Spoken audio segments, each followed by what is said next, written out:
itu masalahnya, karena di situ tak ada Bible. Jadi gini, Yesus ketika jadi guru, murid-muridnya itu orang mana? Orang Yahudi kan? Ya, Bukan orang Malaysia kan? ya, tapi dia diutus pada orang yang bukan Yahudi, Bang Juma. Di mana Untuk- itu tertulis? Ada, Bang. Nah, ini sulitnya. Kelebihan kami umat Islam itu, Bang, kelebihan kami umat Islam itu, sebodoh-bodohnya kami Al-Quran, ketika ada orang di luar Islam menyampaikan berita tentang Islam, kami akan mampu mengkanter meskipun kami tidak ahli dalam Al-Quran.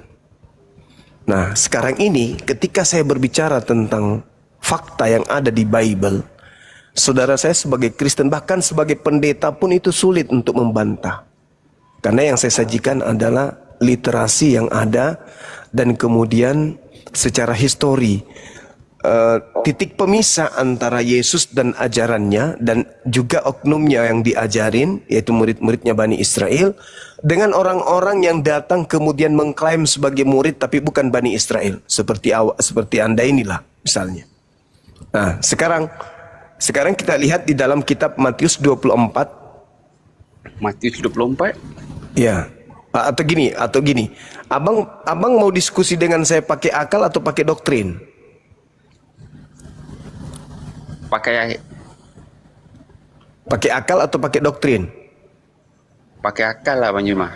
Oke, baik. Dengarkan saya kalau gitu. Marah saja. Ya, singkat-singkat aja kita. Yesus sebelum berpisah dengan muridnya, di dalam Yohanes 16, data nomor 7, nomor 8, Yesus berkata begini kepada Bani Israel. Adalah benar jikalau aku pergi, sebab kalau aku tidak pergi, seorang penghibur atau penolong lain itu tidak akan datang kepadamu. Tetapi jikalau aku pergi,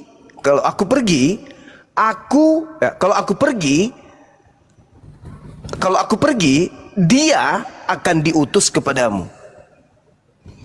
Jadi tidak ada kata aku. Lembaga Bible Indonesia menamai kata aku biar dianggap keren di situ. Adalah benar jikalau aku pergi, sebab kalau aku tidak pergi, maka penghibur itu tidak akan datang kepadamu. Tetapi jikalau aku pergi, dia akan datang kepadamu. Pertanyaan saya, menurut Yesus, dia harus pergi, sebab kalau dia tidak pergi, penghibur itu tidak datang. Nah, penghibur yang datang menurut Yesus ini siapa? Oknum lain atau Yesus sendiri? Kalau kami, Yesus berbicara tentang Roh Kudus tuh, Bang. Nah, yang datang Roh Kudus apa Yesus? Roh Kudus. Oke, tepuk tangan untuk itu. Jadi kita sepakat, Anda dan saya sepakat, yang datang adalah Roh Kudus. Adalah lebih baik jikalau aku pergi, sebab kalau aku tidak pergi, maka Roh Kudus itu tidak akan datang kepadamu. Maka aku harus pergi, sebab kalau aku tidak pergi, Roh Kudus tidak datang. Yesus pergi, tak terangkat dia ke langit. Yang datang adalah Roh Kudus. Sepakat kita ya? Iya, Bang. Tahun 52, ketika ada orang yang mencari murid-murid Yesus untuk dianiaya, dibunuh dan seterusnya, bernama Paulus. Dia mengaku ketika dia ke Damsyik, di dalam Kisah Para Rasul 22, di situ dia mengaku bertemu dengan siapa?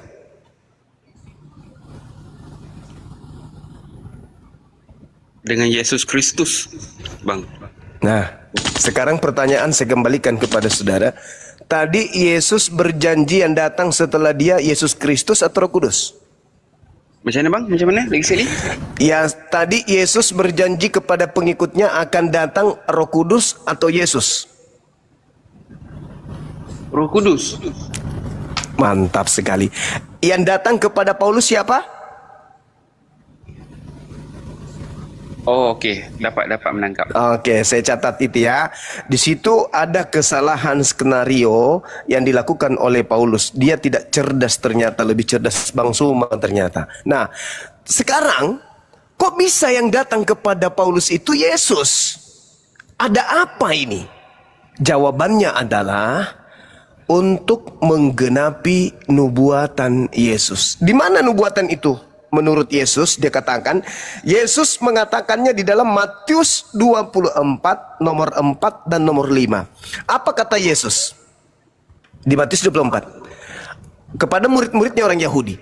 Waspadalah agar kalian jangan disesatkan. Sebab akan banyak orang datang memakai namaku dan berkata, akulah Kristus. Saya ulang lagi nih, saya ulang lagi, biar lebih masuk lagi poinnya. Menurut saudara, ketika Yesus menasihati muridnya, waspadalah supaya jangan ada orang yang menyesatkan kamu. Sebab banyak orang akan datang dengan memakai nama aku dan berkata, akulah Mesias. Dan mereka akan menyesatkan banyak orang. Pertanyaan saya, menurut Yesus, akan datang banyak penyesat memakai nama siapa? Nama dia bang. Nama Yesus. Dan gelarnya apa? Mesias atau Kristus, betul? Betul. Nah, Betul. siapa yang menggenapi itu? Mengaku bertemu dengan Yesus Kristus, itu siapa?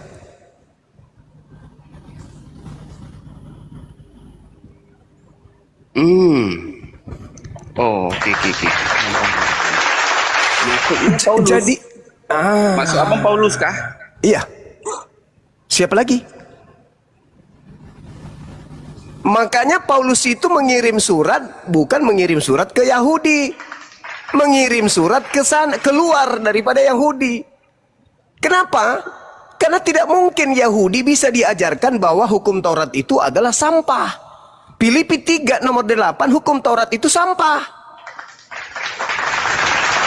Tidak mungkin Benar Yahudi. juga, Mat. Iya, gimana? Silakan.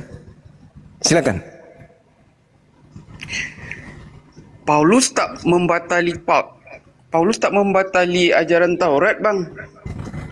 Kata siapa? Secara seremonial tu ada. itu hukum yang dibuat sendiri. Setelah dibatalkan semua hukum Tuhan, dia bikin replika. Dia bikin kemudian sesuatu yang sama dengan hukum Tuhan. Dia sendiri yang membatalkan hukum Tuhan, habis itu dia bikin hukum yang sama supaya dianggap orang-orang yang disesatkannya ini masih melakukan hukum Tuhan. Saya kasih data ya. Efesus 2 nomor 15. Dengan matinya Yesus di atas tiang salib, Yesus telah membatalkan hukum Taurat beserta segala ketentuan yang ada di dalamnya. Jadi kalau hari ini Anda tidak membunuh, Anda tidak berzina, itu bukan karena mengikuti hukum Taurat, tetapi mengikuti perintah baru yang dibentuk, yang dibikin oleh Paulus. Sekali lagi saya katakan kepada saudara, saya rangkumkan tentang kedatangan Yesus Kristus dan juga kemudian penyesat beserta dengan Roh Kudus. Kata Yesus, adalah benar jikalau aku pergi, sebab kalau aku tidak pergi, maka Roh Kudus ini tidak datang. Aku harus pergi supaya Roh Kudus ini datang. Yang kedua, yang datang siapa? Yang kedua, ada dua sosok yang datang. Yang pertama Roh Kudus, yang kedua adalah penyesat. Penyesat ini mengaku Yesus Kristus. Sekarang pertanyaannya, siapa yang pernah kedatangan sosok mengaku Yesus Kristus? Bang, saya rasa kedatangan Yesus yang kedua kali itu merujuk kepada akhir zaman, bang. Nah, itu dia. Sebentar saya uraikan. Sebentar saya akan jelaskan kepada saudara. Untuk membuktikan bahwa yang datang kepada Paulus itu bukan Yesus. Ini sudah terbukti. Tahap pertama kita sudah membuktikan bahwa ternyata menurut Yesus, menurut Yesus yang datang itu adalah Roh Kudus. Tetapi selain Roh Kudus, ada juga yang datang penyesat. Siapa penyesat itu? Memakai nama Yesus Kristus. Yang datang kepada Paulus, siapakah engkau Tuhan? Pertanyaan saya, Bung, siapa yang memimpin mulut Paulus untuk mengatakan Tuhan kepada oknum yang dia tidak tahu itu?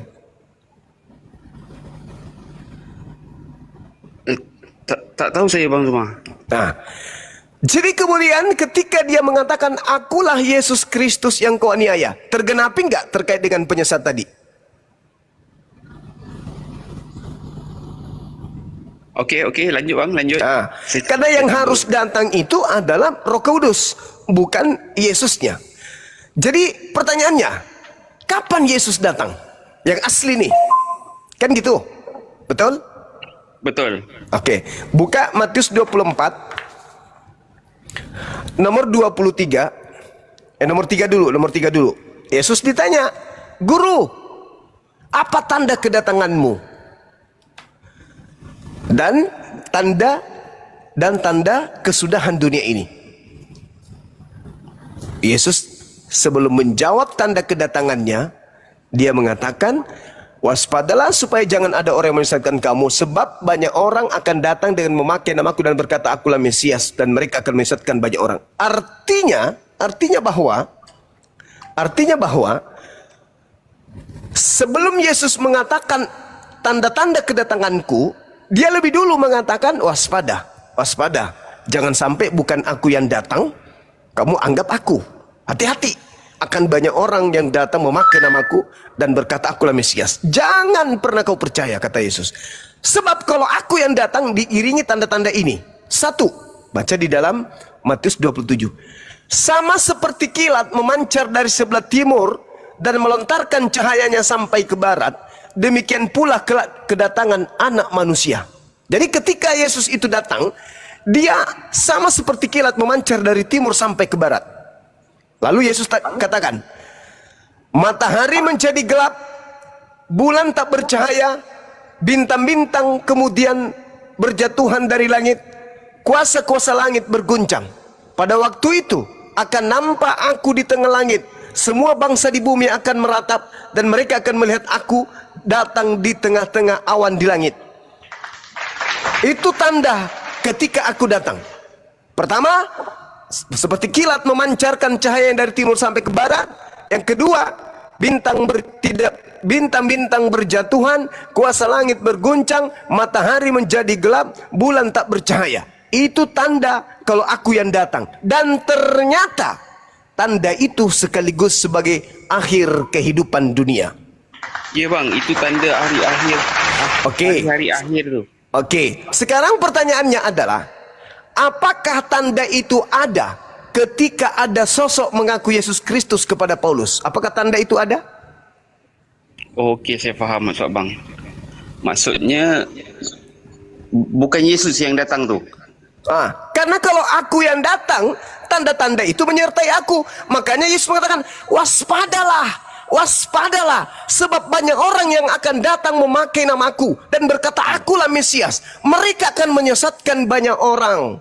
Sebab kalau aku yang datang diikuti oleh tanda-tanda tersebut. Kalau tidak ada tanda-tanda tersebut, mau 1 miliar orang mengaku aku Yesus Kristus, jangan kamu percaya, itu bukan aku. Kata Yesus, mereka akan menyesatkan banyak orang. Nomor 23-nya. Jadi apabila ada orang berkata, ada Yesus di sini, ada Yesus di sana, jangan kamu percaya. Kata Yesus tuh, jangan kau percaya. Sebab Mesias-Mesias palsu dan nabi-nabi palsu akan muncul, dan mereka akan mengadakan tanda-tanda yang dahsyat dan mujizat-mujizat. Sekiranya mungkin mereka menyesatkan murid-murid pilihan juga. Camkanlah, aku telah mengatakannya terlebih dahulu kepada kalian. Jadi apabila ada orang berkata, lihat Yesus ada di padang gurun, jangan kamu pergi ke situ. Atau lihat Yesus ada di dalam bilik, jangan kamu percaya. Kembali saya bertanya, ketika Paulus datang kepada muridnya mengaku bertemu Yesus di padang gurun, apakah murid-murid akan percaya atau tidak percaya bila mana mereka mengingat pesan Yesus? Silakan. Oh, itu di padang gurunnya. Kejap bang. Itu di padang gurunnya ketika pengakuan Paulus jumpa Yesus tu. Iya. Dia di padang gurun. Dia menuju ke Damsyik. Bisa dibaca di dalam 2 Tawarik. Di dalam 2 Raja-Raja.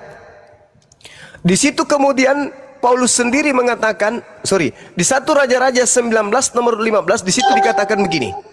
Firman Tuhan kepadanya, pergilah kembali ke jalanmu melalui padang gurun ke Damsyik.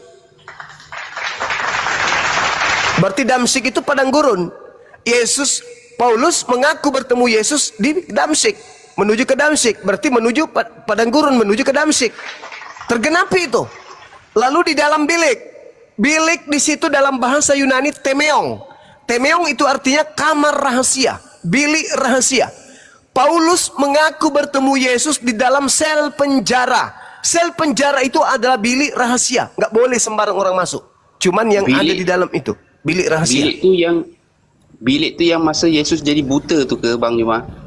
Kenapa? Sebab lepas daripada pengakuan, sebab lepas tu Paulus tu dia jadi buta mata dia. Kalau Anda melihat tidak ada tanda-tanda buta itu kemudian jadi orang menerima wahyu. Orang yang kerasukan setan itulah yang biasa langsung buta. Makanya Yesus selalu mengobati orang buta. Ketika Yesus mengobati orang buta, Yesus mengatakan apa? Dosamu telah diampuni. Kenapa? Karena orang itu kemudian kena kutuk. Begitu sembuh, matanya bisa melihat. Jadi orang buta itu bukan menandakan bahwa dia kena ketemu Tuhan. Tidak. Jadi dalam bilik itu artinya ketika Paulus di dalam penjara, bilik rahasia, dia menulis surat. Apa bunyi suratnya? Aku menerima Injil bukan dari manusia, tapi menerima Injil dari Yesus. Berarti dia mengatakan Yesus itu bukan manusia. Sejak kapan anak Maria bukan manusia? Sedangkan di dalam 2 Yohanes 1 nomor 7, siapakah penyesat itu? Bukankah dia yang pergi ke seluruh dunia, yang tidak mengaku Yesus Kristus itu adalah datang sebagai manusia? Nah, Pauluslah itu. Karena Paulus mengatakan, aku menerima Injil bukan dari manusia, tapi dari Yesus. Berarti Yesus bukan manusia menurut Paulus. Yang tidak mengaku Yesus datang sebagai manusia itu adalah iblis. Itu adalah penyesat, antikristus. Nah, sekarang kembali kepada tema kita. Anda bertanya, kenapa Anda sering menyerang Paulus? Sebenarnya nggak perlu diserang Paulus itu. Karena Paulus itu sudah menggenapi apa yang tertulis dalam Bible itu sendiri. Tadi Yesus mengatakan, yang datang setelahku adalah Roh Kudus. Namun ada juga penyesat yang datang setelahku mengaku Yesus Kristus. Paulus berkata bertemu dengan Yesus Kristus. Yesus berkata, kalau ada orang berkata bertemu dengan aku di padang gurun, jangan kau percaya. Akan menyesatkan banyak orang. Pengikut Paulus 2 miliar di bumi ini. Saya simpulkan, Bung. Anda setelah ini boleh menyangga. Sekuat tenaga Anda, sehebat Anda berpikir. Andai saja Yesus berpesan kepada muridnya, waspadalah agar kalian jangan disesatkan. Sebab banyak orang akan datang memakai nama Nabi Muhammad dan berkata sallallahu alaihi wasallam. Mereka akan menyesatkan banyak orang. Pertanyaan saya kepada saudara, andai saja Yesus berkata begitu, siapa banyak orang yang disesatkan oleh penyesat tadi menurut saudara?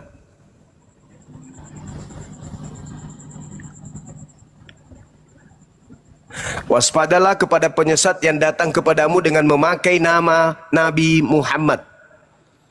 Mereka akan berkata, Muhammad sallallahu alaihi wasallam.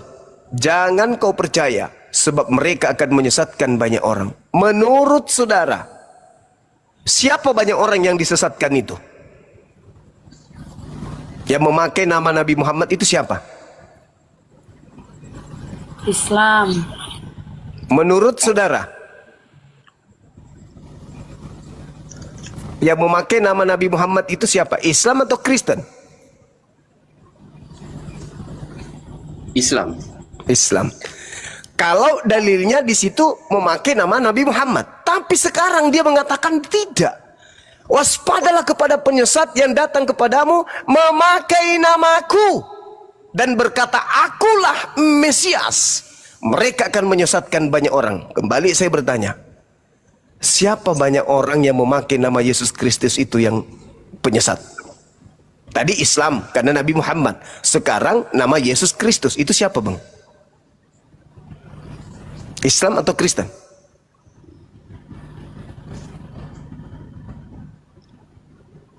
Oh, ini kisah ini tak ada hubungan dengan Islam, bang. Nah, sekarang pertanyaan saya, Islam atau Kristen? Yang memakai nama Yesus Kristus di luar Yahudi, Islam atau Kristen?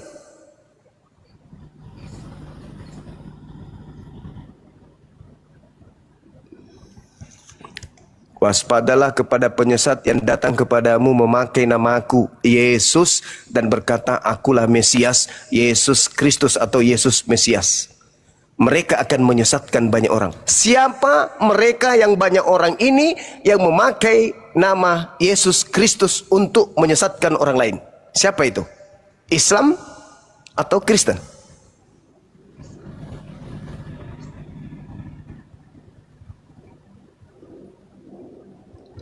Waduh.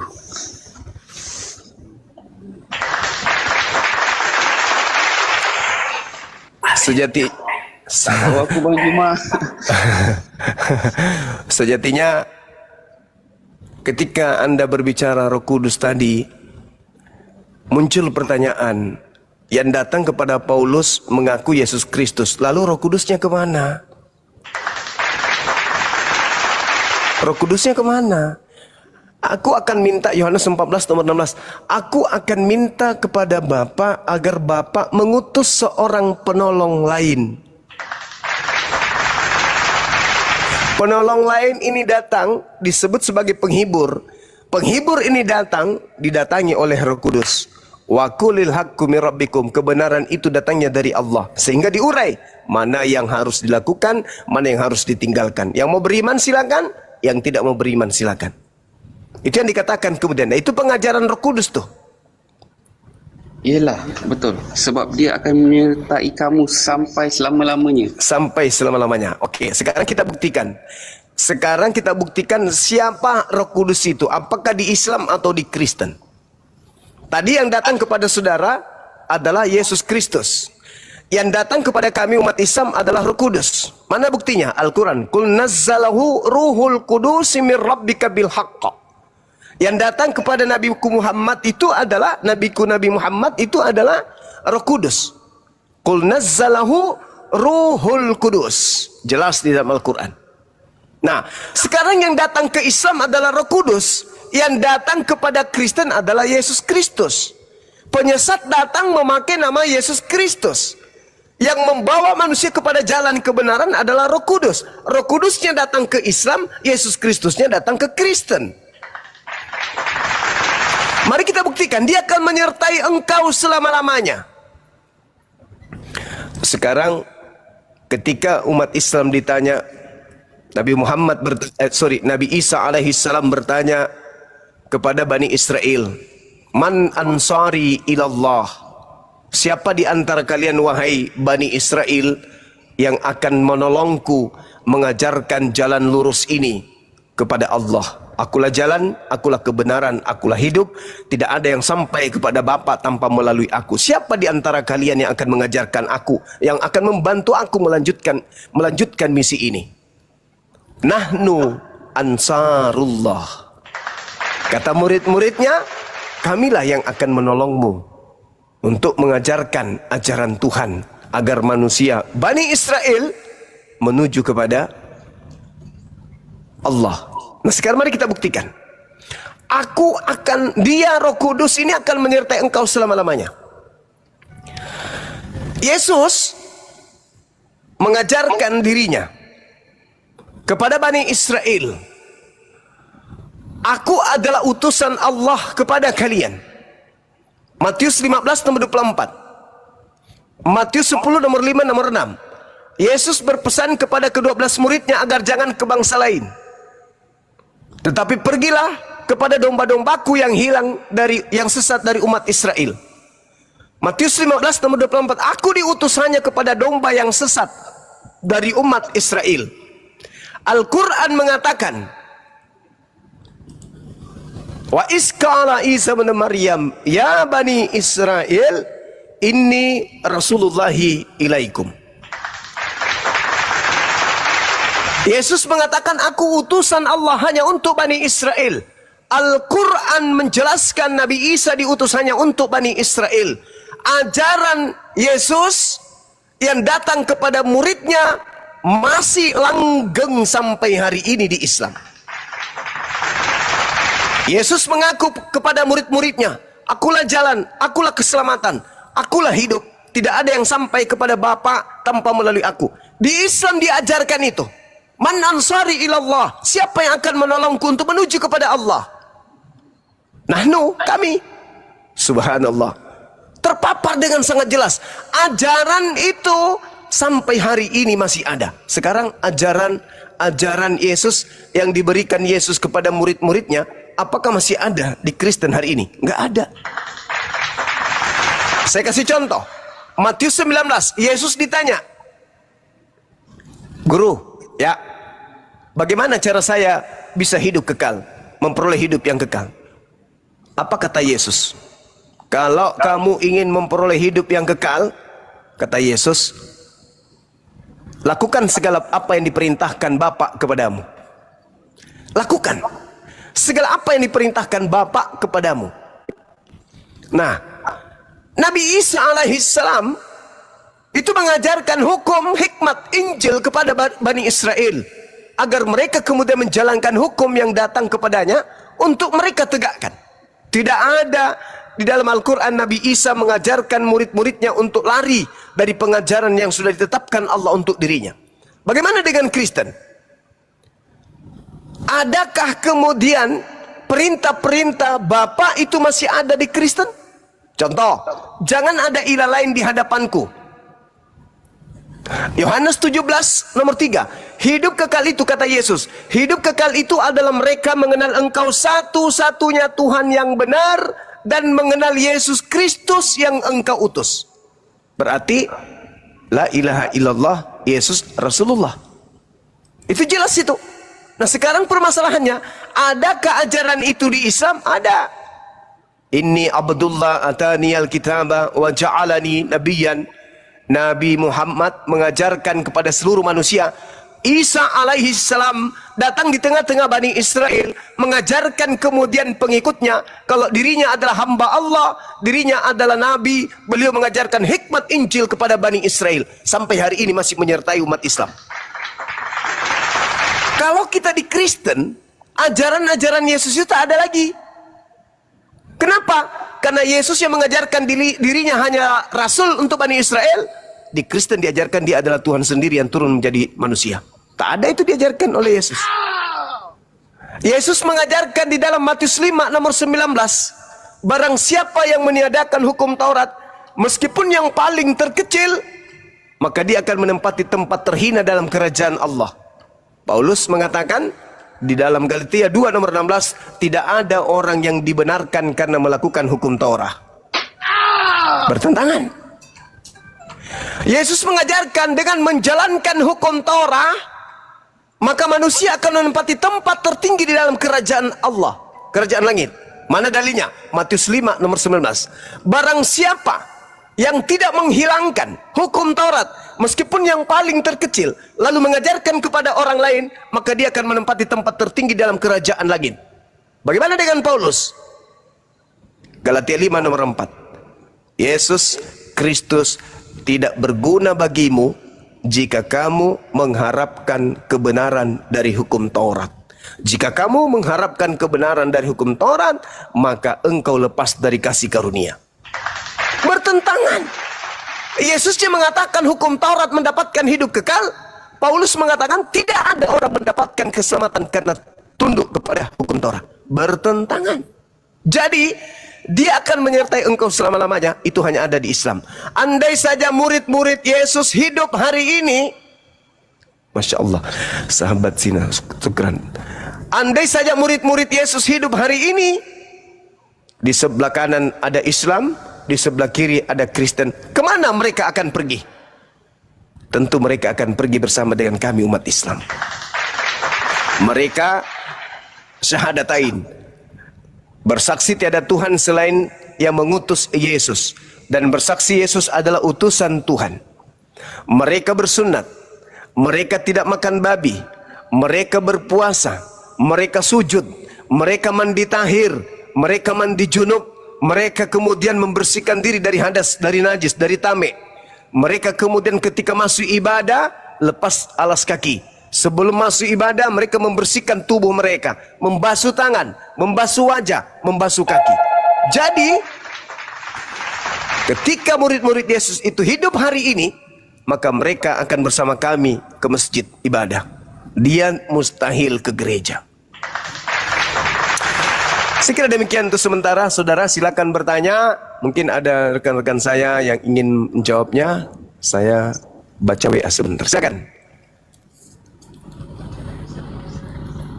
Wah. Oh, minta maaf Abang Jumas, saya tak tahu nak tanya apa lagi. Tapi saya faham benar apa yang Abang Jumas cakap tu. Nah, sekarang begini sahabatku. Anda yakin besok hari Senin? Ya, betul, besok Senin. Ada upaya, ada kekuatan untuk bisa menolak agar ditunda. Jangan Senin dulu, tetap aja dulu Minggu. Oh, tak boleh lah. Tak boleh. Begitulah kematian yang akan datang kepada saudara. Anda mau benar atau Anda tidak benar, tetap aja menuju kepada kematian. Anda mau menyembah kepada Tuhan yang benar atau tidak menyembah kepada Tuhan yang benar, maut itu akan datang. Ada masa di mana bumi tak mau lagi dipijak oleh saudara. Ada masa oksigen ogak masuk lagi ke rongga dada saudara. Ada masa saripati tanah tidak mau lagi Anda rasakan dalam tubuh Anda. Ada masa itu. Ada masa di mana orang berbincang-bincang di samping Anda tapi Anda tak mendengarnya. Ada masa di mana orang tertawa di depan Anda tapi mata Anda tak bisa melihatnya. Ada masa di mana orang masih tersenyum tapi Anda berurusan dengan alam gaib. Pada masa apa itu? Ketika makhluk-makhluk yang menggunakan jubah hitam sudah berbaris di hadapan saudara. Mereka datang pelan-pelan, lalu mengambil Anda, memisahkan antara Anda dengan ruh Anda. Sesuatu yang tidak pernah berpisah sejak Anda diciptakan sampai Anda kemudian mati, itu kala itu akan berpisah. Jasad dan ruh tidak pernah berpisah sedikit pun. Dua esensi kemanusiaan ini akan dipisahkan oleh maut. Saat itulah tak ada lagi penyesalan. Tak ada lagi kemudian penyesalan yang bisa membuat Anda kembali untuk menjadi benar. Hari ini Anda bertemu dengan saya, Bang Suma. Tugas saya hanya memberi peringatan. Kalau hari ini saya memberikan peringatan, lantas kemudian saudara masih menganggap ini adalah hal sepele, silakan, itu hak Anda. Tapi ingat, akal dan kitab suci itu harus sejalan. Jangan tidak sejalan. Sebuah pabrik ketika mengeluarkan mobil, maka manual booknya, buku panduan penggunaan mobilnya harus sama. Apa yang ada pada mobil, itu juga yang harus ada di dalam buku panduan. Begitulah Tuhan menciptakan manusia. Memori berupa akal harus sesuai dengan buku yang kita imani sebagai kitab suci, untuk menuntun kita kepada jalan lurus. Kalau antara produk dengan bukunya bertentangan, orang nggak akan bisa sampai jalan lurus. Bengkok sana sini, nabrak sana sini. Karena itulah kemudian ketika ada sebuah kitab bermasalah dengan akal, maka kitab itu bermasalah dengan kehidupan akhirat kita. Karena buku ini wajib mutlak dari pencipta yang maha tahu. Maka tolak ukurnya dia menciptakan akal. Sejatinya dia tahu kemana akal ini akan berpikir, kemana kemampuan manusia ini akan bernalar. Maka buku yang diutusnya, yaitu kitab suci, harus seirama, satu ketukan, satu not, satu gelombang dengan akal serta buku suci itu. Kalau ada buku bertentangan dengan akal, hanya ada dua. Buku ini bukan firman Tuhan, atau orang tersebut yang ada gangguan jiwa. Itu. Nah, kembali kepada tema. Saudara sudah menemukan kebenaran itu. Ada kebenaran itu di hadapan saudara. Tapi mungkin karena yang menyampaikan adalah orang yang beda agama, Anda tolak. Tapi kalau pendeta atau pastor yang mengajarkan Anda meskipun salah, karena satu frekuensi, Anda terima. Itu namanya zolim. Itu namanya batil. Nabi ketika datang, Rasul ketika datang, dia mendatangi bukan orang yang sudah beragama dengan dirinya, bukan. Tetapi mendatangi orang yang beda agama. Nabi Musa datang kepada Firaun, datang kepada orang Yahudi, datang kepada Bani Israel. Bani Israel itu beda keyakinan dengan Nabi Musa pada kala itu. Nabi Musa datang mendakwai mereka. Di antaranya ada dua kelompok, ada yang menolak, ada yang menerima. Yang selamat yang mengikuti Nabi Musa. Nabi Isa, Yesus, datang kepada Bani Israel. Bani Israel terpecah menjadi dua. Ada yang kemudian menjadi beriman kepada Yesus, ada yang menolak Yesus. Nabi Muhammad juga demikian adanya. Ketika ia datang, yang didatangi adalah orang-orang yang beda pendapat dengannya, beda keyakinan dengannya. Lalu kemudian mereka menjadi dua. Ada yang kafir, ada yang kufur kepada Nabi Muhammad, ingkar kepada Nabi Muhammad, ada yang menjadi pengikutnya. Ketika Bang Suma datang, orang Kristen terpecah menjadi dua bagian. Ada yang mengikuti Bang Suma, yang kedua ada yang tidak mengikuti Bang Suma. Karena beda agama, karena beda keyakinan, ditolak meskipun betul. Itulah yang disebut orang-orang zalim. Itu orang zalim tuh. Nah sekarang ketika Anda mati, tidak ada lagi pilihan. Anda ditimbun kedalaman 1 meter lebih dari permukaan tanah. Gelap. Datanglah kemudian kehidupan akhirat. Apa yang Anda bisa pertanggungjawabkan? Orang yang Anda cintai, yang setiap hari kemudian menemani Anda, nggak ada lagi. Orang yang gereja, yang selalu berkhotbah berapi-api, tak ada lagi. Orang tua kita yang kita cintai, tak ada lagi. Anak-anak kita tak ada. Tinggal kita sendiri. Apa yang harus kita lakukan? Kita hanya bisa mempertanggungjawabkan kehidupan kita ketika di dunia. Kemana hendak kita meminta pertolongan? Yesus, mana ajarannya untuk dia disembah? Pernahkah Yesus meminta Anda untuk menyembahnya? Pernahkah Yesus mengajarkan untuk menjadi Kristen? Pernahkah Yesus mengajarkan untuk beribadah kepadanya? Pernahkah Yesus mengajarkan untuk beribadah hari Minggu? Pernahkah Yesus mengajarkan agar Anda merasulkan Paulus? Pernahkah Yesus mengajarkan untuk Anda mengkitabkan perjanjian lama, perjanjian baru? Pernahkah Yesus mengajarkan agar Anda kemudian ke gereja? Tak ada. Lalu siapa yang mempertanggungjawabkan itu? Siapa? Kepada siapa Anda harus melemparkan? Kenapa kau begini? Saya harus melemparkan kemana? Siapa yang harus bertanggung jawab? Tak ada lagi. Yang ada hanya penyesalan. Kalau detik itu sudah ada, tak ada gunanya. Karena neraka kekal selama-lamanya. Sekarang kita harus paham betul. Islam Kristen harus paham betul. Bagaimana sih kodrat kemanusiaan itu? Membedakan kita dengan binatang itu apa? Apa yang membedakan kita dengan binatang? Kita memiliki 3 keadaan. Yang pertama, kita manusia diberikan kecerdasan. Manusia yang memiliki kecerdasan, tingkat kecerdasan di luar daripada binatang atau makhluk lain. Kita makhluk intelijensi yang memiliki tingkat kecerdasan, memiliki logika, memiliki alat berpikir. Itu yang pertama. Yang kedua, kita dibekali kehendak bebas, free will. Bisa jahat, bisa baik. Bisa kafir, bisa beriman. Bisa Islam, bisa Kristen. Kita memiliki kemudian kesempatan untuk memilih. Dan yang ketiga, kita manusia ini adalah tempatnya diuji. Kambing tidak pernah diuji. Pernah nggak lihat kambing menangis? Mbe, mbe, mbe. Kenapa kamu menangis? Udah 3 kali saya kirim surat ke Bom-Bom, dia nggak pernah balas. Nggak ada itu.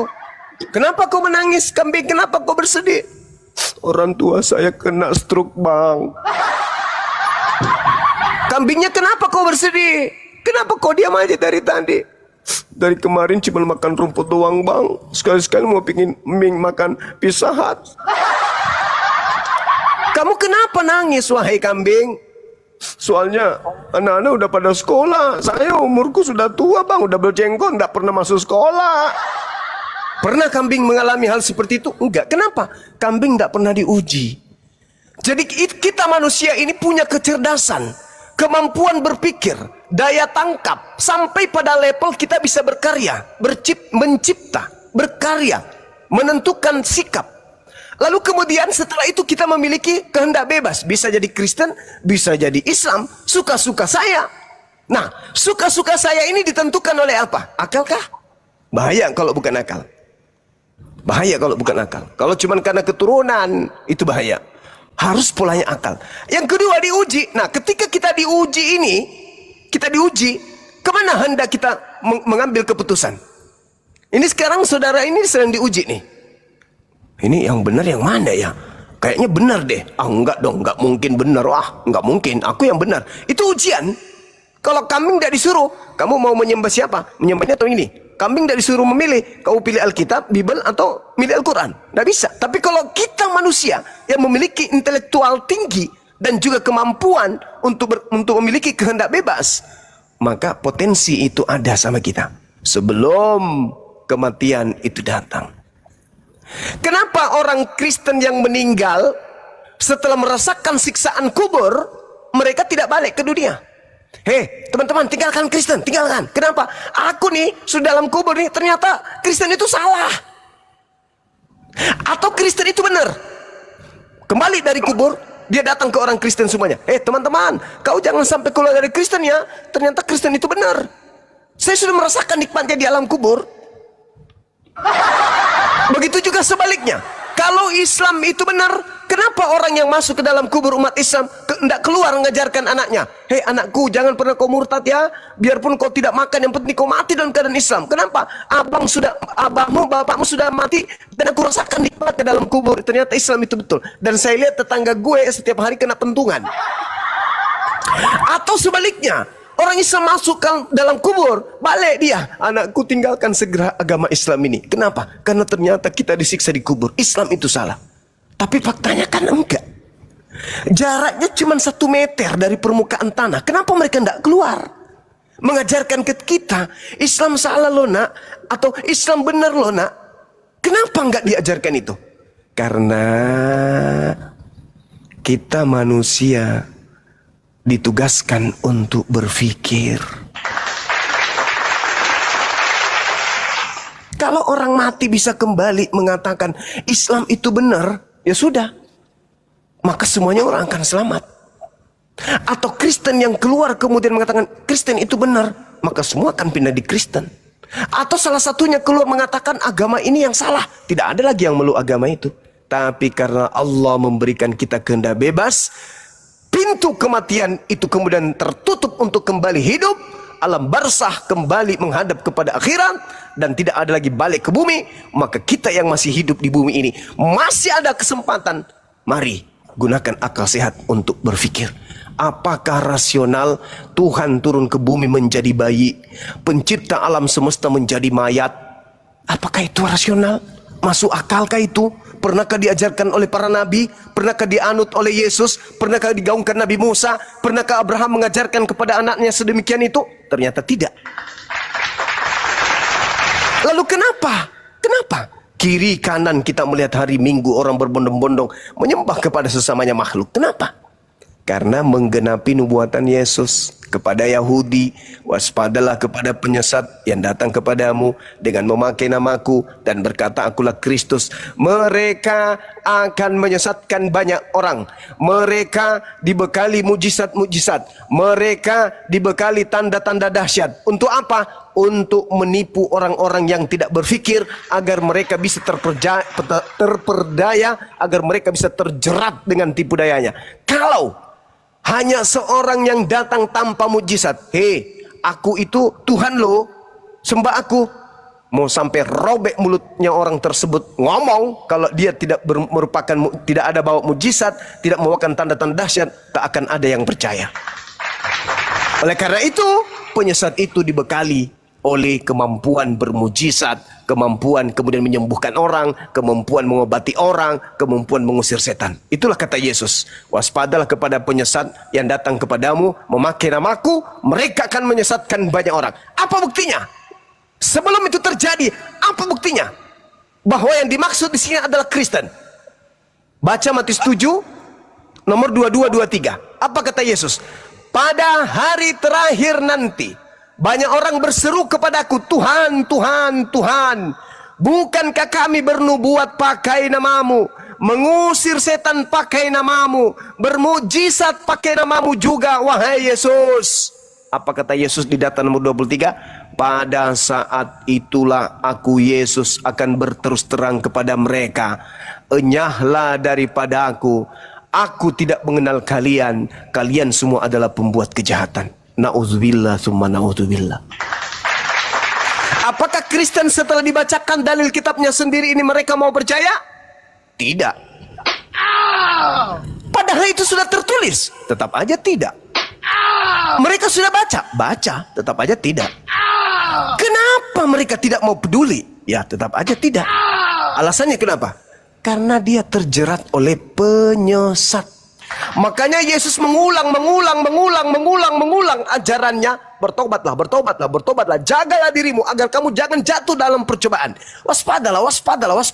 Penyesat itu lihai. Penyesat itu dahsyat. Penyesat itu dibekali dengan mujizat dan tanda-tanda yang kuat. Waspadalah agar kalian jangan disesatkan. Ketika murid-murid Yesus kedatangan Paulus, hei murid Yesus, iya paman, aku bertemu dengan gurumu di padang gurun ketika aku ke Damsik loh. Kata murid Yesus, EGP, emang lu sopo?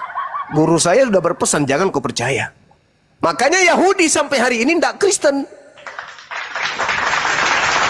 Paulus putus asa, akhirnya dia banting setir. Maka dia menulis surat ke jemaat Galatia 1 nomor 15, Galatia 2 nomor 8. Apa katanya? Aku diutus kepada orang-orang non-Yahudi. Selamat. Aku diutus kepada orang-orang yang tidak bersunat. Selamatlah kalian.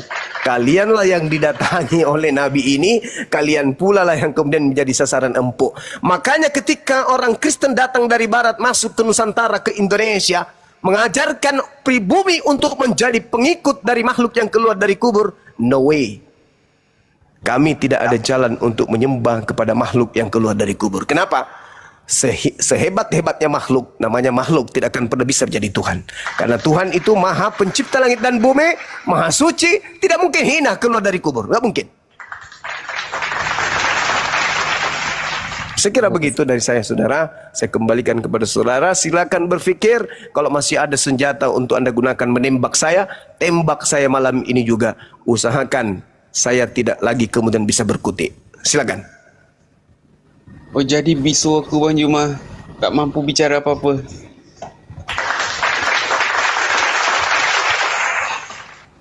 Nanti kalau ada materi yang mungkin menurut saudara bisa diulas, tanyakan kepada pendeta di gereja, oleh pastor, atau pandir, atau penatua yang ada di Malaysia. Sampaikan ada salam dari Bang Suma menguraikan Matius 24, Matius 24, Matius berapa tadi? Matius Yohanes 16, Matius 7, itu Bang Suma uraikan bukan dari Al-Quran, tapi dari Bible itu sendiri. Kenapa bisa begitu? Kenapa bisa begitu? Karena sejatinya Bible itu bukan firman Tuhan. Sejatinya Bible itu adalah cerita-cerita yang dikumpulkan. Jadi cerita apapun yang bertebaran di tengah-tengah masyarakat kala itu dikumpulkan oleh pewarta, digabung, dicatat. Karena mereka tidak pernah berpikir kalau buku saya ini akan dijadikan sebagai kitab suci oleh sekelompok orang. Mereka hanya mencatat dari kesaksian-kesaksian mereka temukan, mereka tulis. Pada suatu hari Yesus ditulis lagi, akhirnya menjadi satu kitab. Jadi tidak ada dasar mengatakan bahwa kok bisa saya jadi sesat dari kitab itu ya? Bukankah kitab itu adalah tunggu dulu. Kitab itu menulis apa adanya. Apa yang disaksikan oleh orang-orang di situ itu yang dicatat. Makanya Bung, ada keanehan terjadi di dalam kitab saudara, di dalam kitab Roma. Nih, coba kita lihat ya. Kalau di Al-Quran udah final. Kalau di Al-Quran mengatakan bahwasanya wa makaru wa makarallahu wallahu khairul makirin. Orang-orang kafir yang benci kepada Nabi Isa alaihissalam, yang ingin mencelakai Nabi Isa alaihissalam, mereka membuat tipu muslihat. Mereka membuat kemudian kesaksian-kesaksian palsu demi untuk membunuh Nabi Isa alaihissalam. Akhirnya apa? Tuhan membalas kejahatan mereka, dan Tuhan Allah adalah sebaik-baiknya pembalas kejahatan. Wa makaru wa makarallah wallahu khairul makirin. Coba kita lihat apa yang disusun oleh Paulus dalam suratnya di Roma 1. Sebab murka Allah nyata dari surga atas segala kefasikan dan kezaliman manusia yang menindas kebenaran dengan kezaliman. Karena apa yang dapat mereka ketahui tentang Allah nyata bagi mereka, sebab Allah telah menyatakannya kepada mereka. Sebab apa yang tidak nampak daripadanya, yaitu kekuatannya yang kekal dan keilahiannya, dapat nampak kepada pikiran dan karyanya sejak dunia diciptakan sehingga mereka tidak dapat berdalih. Sebab sekalipun mereka mengenal Allah, mereka tidak memuliakan Allah sebagai Allah atau mengucap syukur kepada Allah. Sebaliknya, justru pikiran mereka menjadi sia-sia dan hati mereka menjadi bodoh, hati mereka menjadi gelap. Mereka berbuat seolah-olah mereka penuh hikmat, tetapi mereka telah menjadi bodoh. Mereka menggantikan kemuliaan Allah yang tidak fana, yang tidak biologis, dengan gambaran yang mirip dengan manusia yang fana, yang biologis. Burung-burung, binatang-binatang yang berkaki empat, atau binatang-binatang yang menjalar. Karena itu, Allah menyerahkan mereka kepada keinginan hati mereka akan kecemaran, sehingga mereka saling mencemarkan tubuh mereka. Sebab mereka menggantikan kebenaran Allah dengan dusta. Dan mereka juga memuja dan menyembah makhluk dengan melupakan penciptanya yang tak harus dipuji untuk selama-lamanya. Karena itu Allah menyerahkan mereka kepada hawa nafsu yang memalukan. Sebab istri mereka menggantikan persetubuhan yang wajar dengan yang tak wajar.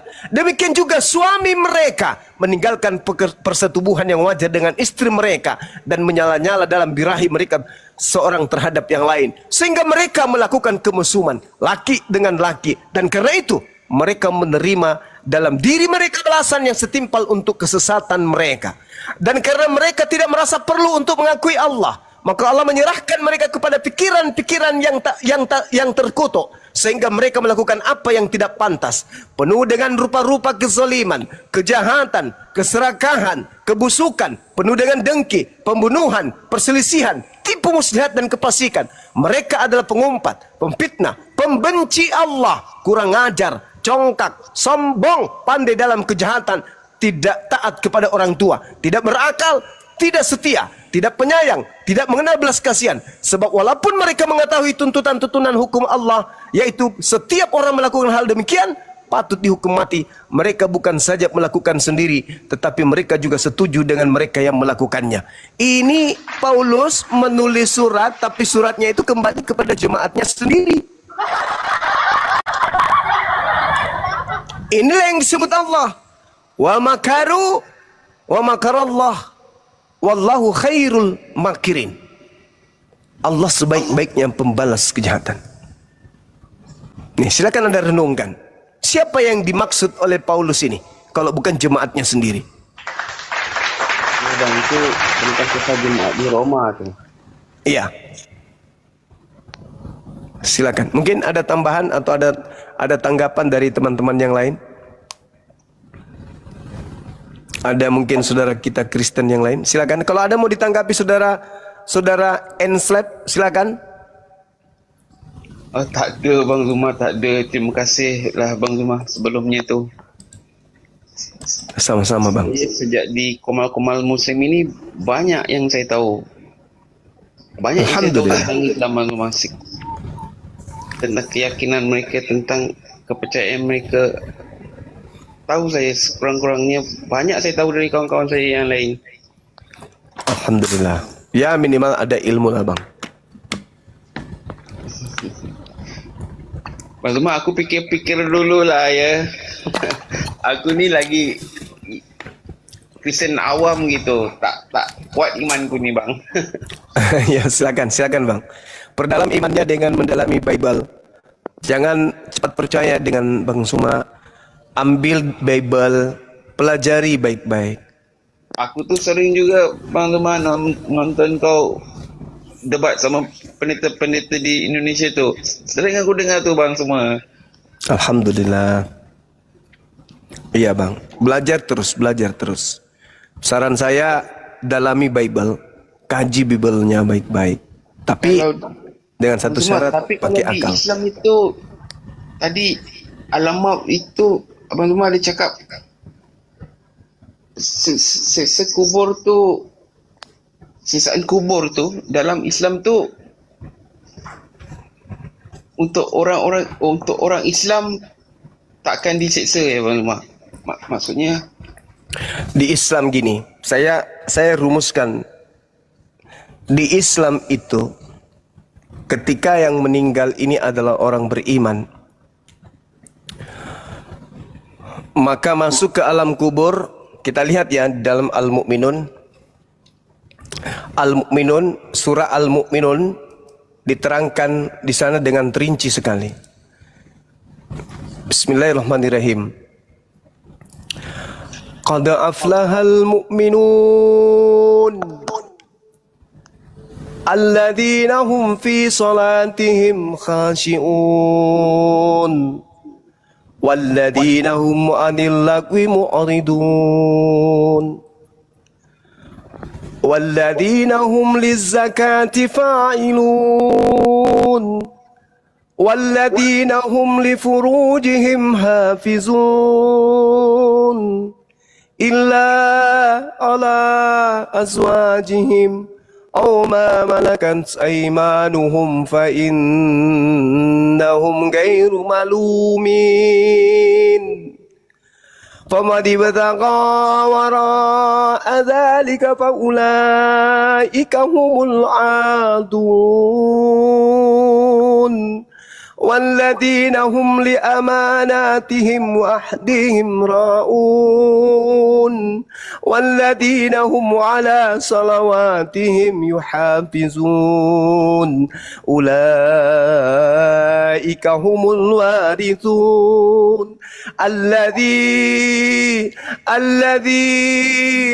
الذين يرثون الفردوس hum fiha khalidun. Di Islam Allah menggariskan qad aflahal mu'minun, beruntunglah, sungguh-sungguh beruntung orang-orang Islam, alladzina hum fi salatihim khashi'un, yaitu orang Islam yang khusyuk di dalam ibadah salat. Walladzina hum 'anil lagwi mu'ridun, dan orang Islam yang menjauhkan diri dari perbuatan yang tidak berguna. Walladzina hum lizzakati fa'ilun, dan orang Islam yang membantu orang miskin, orang susah, janda, fakir dan seterusnya. Walladzina hum li furujihim hafizun, dan orang Islam yang memelihara kemudian kemaluannya, kelaminnya, illa ala azwajihim, kecuali terhadap istri mereka. Walladzina hum li amanatihim wa ahdihim ra'un, dan beruntunglah umat Islam yang memelihara amanat-amanat dan menjaga janji-janjinya. Walladzina hum ala salawatihim yuhafizun, dan beruntunglah orang-orang Islam yang memelihara ibadah salatnya. Ulaika humul warithun, mereka itulah umat Islam yang mewarisi Firdaus, hum fiha khalidun, surga Firdaus, mereka kekal di dalamnya. Ketika mereka mati, mereka sudah punya warisan di surga. Antara surga, alam kematian, alam barzakh, alam penantian, alam kubur, alam barzah namanya, dan alam bumi. Di bumi umat Islam mencari bekal sebanyak-banyaknya.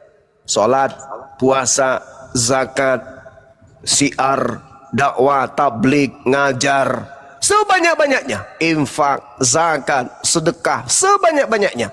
Masuk ke alam kubur, yang dia rasakan apa? Kenikmatan. Apa nikmat itu? Mereka sudah diperlihatkan jannah. Meskipun mereka belum merasakan langsung, tapi mereka sudah melihatnya. Sekarang kita masuk ke dalam ruang sempit. Tapi yang ada di dalam ruang sempit itu suatu penampakan keindahan yang begitu dahsyat. Tidak pernah kita melihat keindahan, kenyamanan, kenikmatan sedahsyat itu ketika di bumi. Apakah masih terasa waktu di situ? Adakah merasa sedih di sana? Adakah merasa tidak betah di situ? Melihat jannah firdaus tempatnya akan pergi. Yang ada hanya memuji. Ya Rabb, kapan aku bisa ke situ ya Rabb? Wah ya Allah, indahnya ya Allah. Tanpa terasa kiamat datang. Tak. Oh, maksud Bang Juma kalau di Islam itu kalau dia tu diterima ibadahnya, di apa tu, dicatat amal kebaikannya bagus semua, dia diperlihatkan dah jannah. Iya. Oh gitu. Jadi walaupun nikmat dia masih belum lagi. Tapi dia seibarat gini bang. Seibarat Anda dalam sebuah kamar, Anda nonton film yang sangat-sangat Anda suka. Anda kira-kira masih menghitung waktu nggak di situ?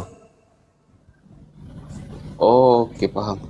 Kalau yang pemain utamanya Anda, ada sebuah film di sana Anda sebagai bintang utama. Kira-kira terasa nggak waktu? Anda begitu jago di sana, begitu hebat di sana, menjadi pemimpin, menjadi orang yang paling hebat di dalam film itu. Meskipun durasinya 1 bulan, Anda tidak akan pernah capek nonton. Anda penasaran, aduh apalagi, sampai kiamat datang. Inilah yang dikatakan ulaika humul warithun alladzina yarithunal firdaus hum fiha khalidun. Begitu juga sebaliknya.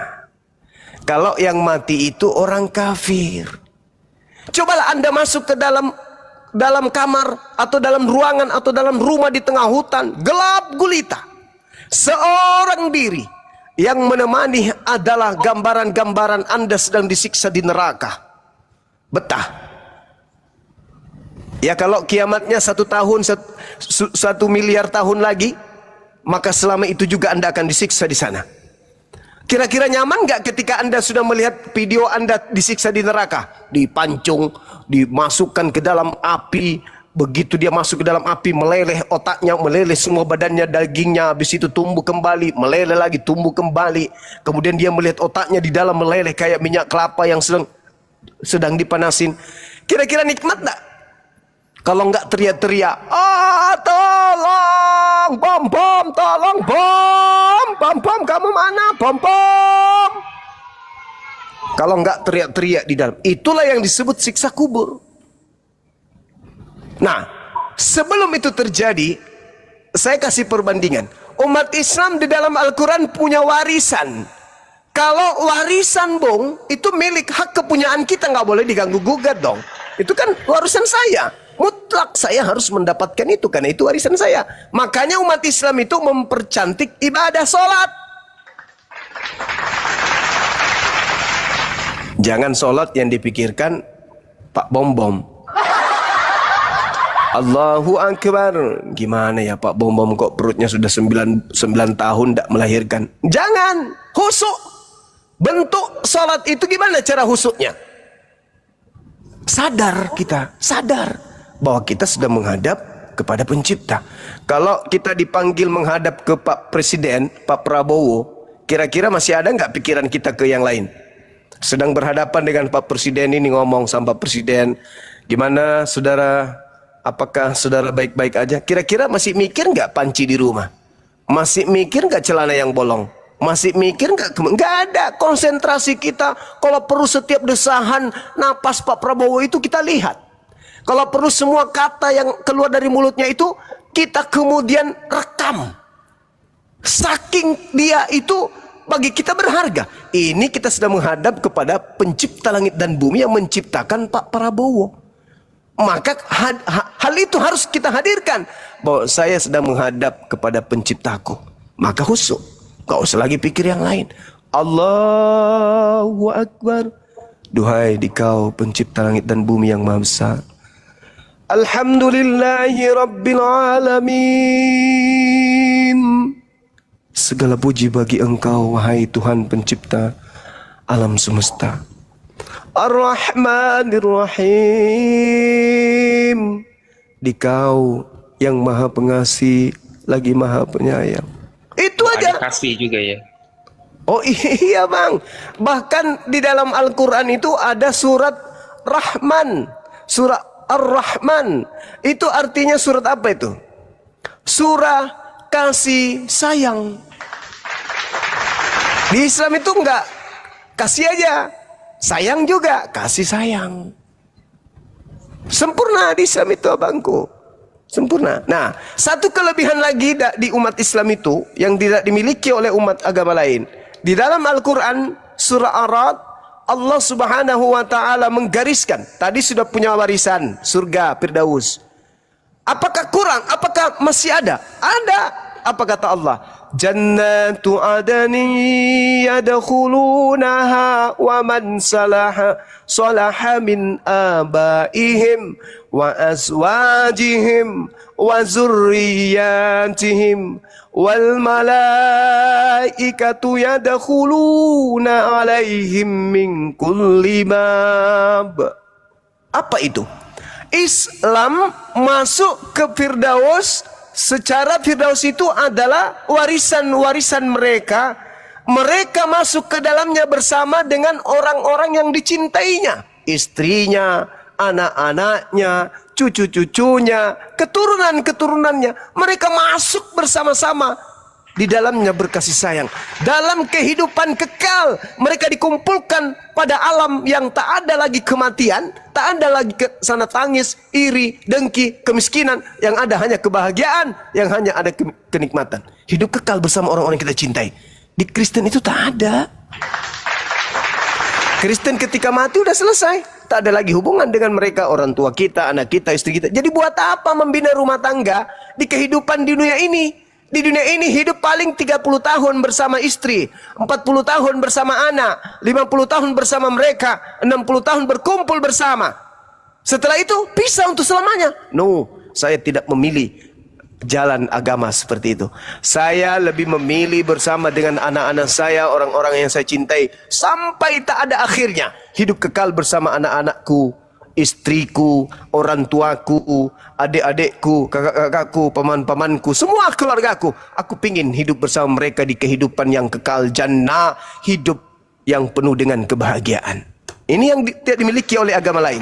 Ketika umat lain mati, dah selesai, putus. Mereka tidak lagi saling mengenal, mereka tidak lagi saling bersama. Lalu bagaimana ketika kita rindu? Misalnya sekarang Anda sudah punya orang tua sudah meninggal, Anda rindu. Kapan Anda mau ketemu? Enggak ada lagi. Ternyata di kehidupan dunia ini adalah hidup untuk selamanya, untuk bersama. Dan itu tak akan pernah lagi jumpa.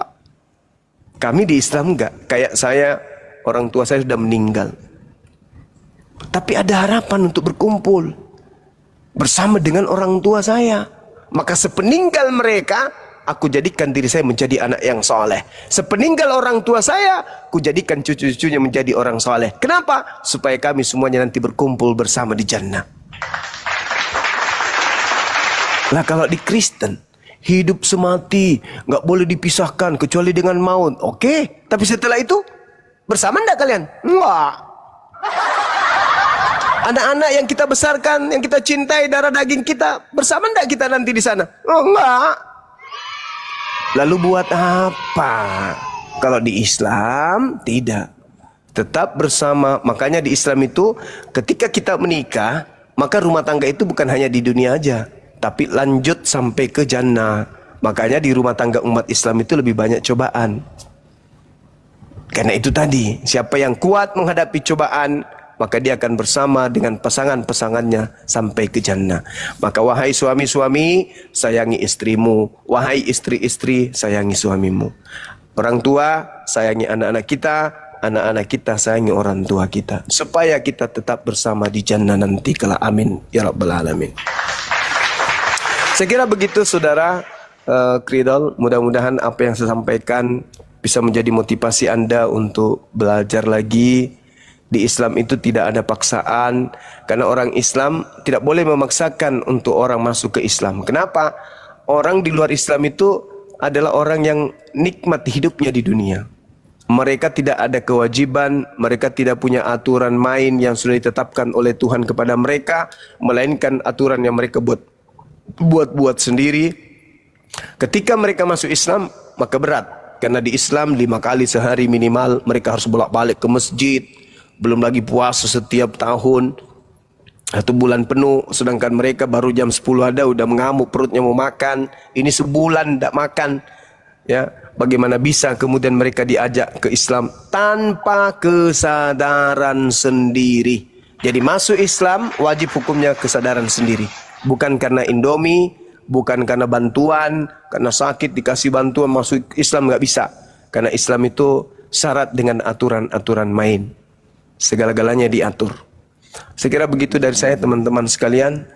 Mudah-mudahan yang saya sampaikan ini tidak keliru. Kalaupun ada keliru saya minta maaf kepada Allah Subhanahu Wa Taala. Dan mudah-mudahan saya diluruskan kembali ke depannya untuk belajar yang lebih baik lagi. Silakan. Ya Bang Zuma, terima kasih Bang Zuma. Saya banyak belajar malam ni di atas. Sama-sama saudara. Saya fikir-fikir lagi Bang Zuma mau login kah? Nanti ya aku belajar lagi Bang. Ya. Silakan. Nanti aku belajar lagi. Sering Amin. aku nonton nih.